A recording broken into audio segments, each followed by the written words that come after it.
Welcome back to another deer hunting story with Modeling Manhood, where I bring you a story from my life every day and a little Bible passage and just encourage you with your walk and hopefully encourage you along your way.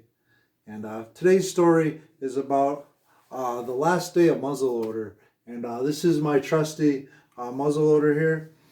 Nothing too fancy, but man, this thing has been old reliable.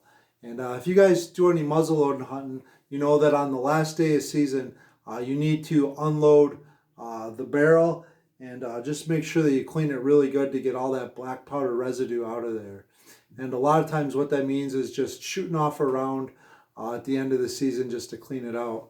And I was planning on doing that. I was walking out. I was coming down the main trail between two fields, and I happened to see something kind of running down through the field. And it was windy and blowing, and there was snow on the ground, and I was cold, and I just wanted to go home. But this deer was just standing there out in this little dip out in this field, kind of on my way out to my truck. And I was watching it, and I'm like, man, it seems awfully far. And I got my rangefinder out, and it said 143 yards. And I'm thinking, there is no way in the world I'm going to hit this deer.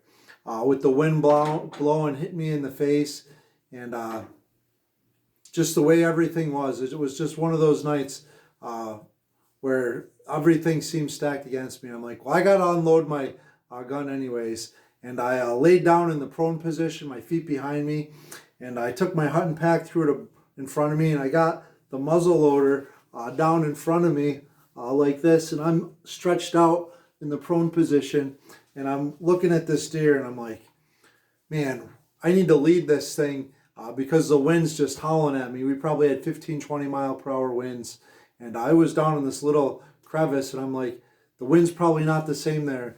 So I aimed towards the middle of the body because the deer was kind of facing towards me, thinking that whatever wind resistance I would have would bring the bullet up further on the deer, closer to the vitals. And I'm like, all right, here we go. And I went, shh, took my breath, and the deer fell down. And I'm like, oh my goodness. I either spined it or made a really good hit on it. And I walked over to the deer, and it's laying down on the ground at this point, and it's flopping around. I'm like, oh no, I must have spined it. And I ended up not reloading. I ended up just taking my knife, slitting its throat, putting it out of its misery. And when I got to looking at the deer after I drug it out and out to the truck, I was looking at it, and I had aimed at the middle of the body, hoping it would come forward. Well, the wind was so strong that it blew it forward and actually went through the windpipe, the thorax. And the thing was just a miracle that I even hit it.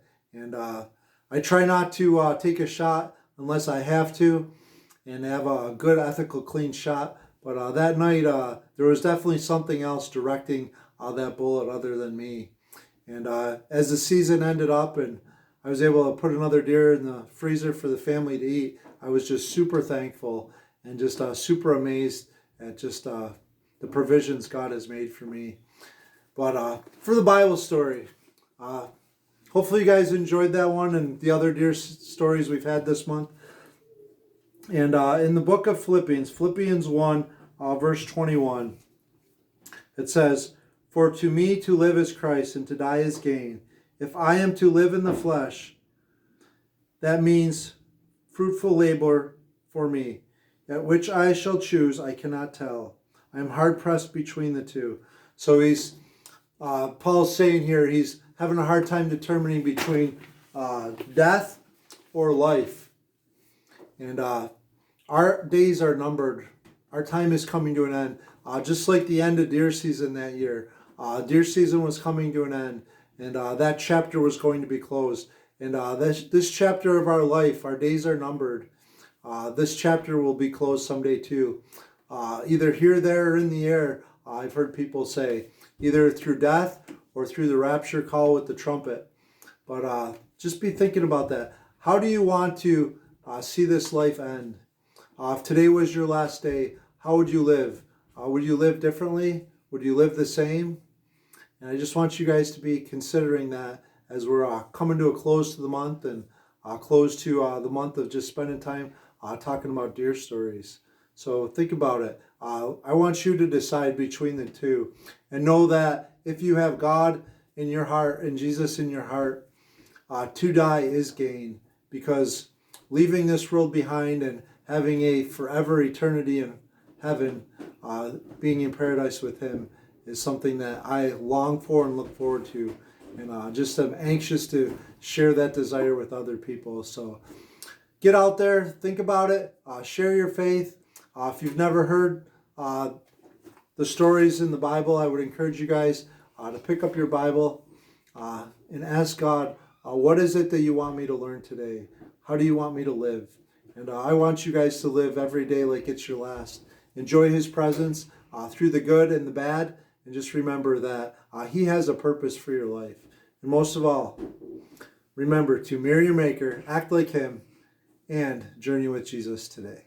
Thanks for watching.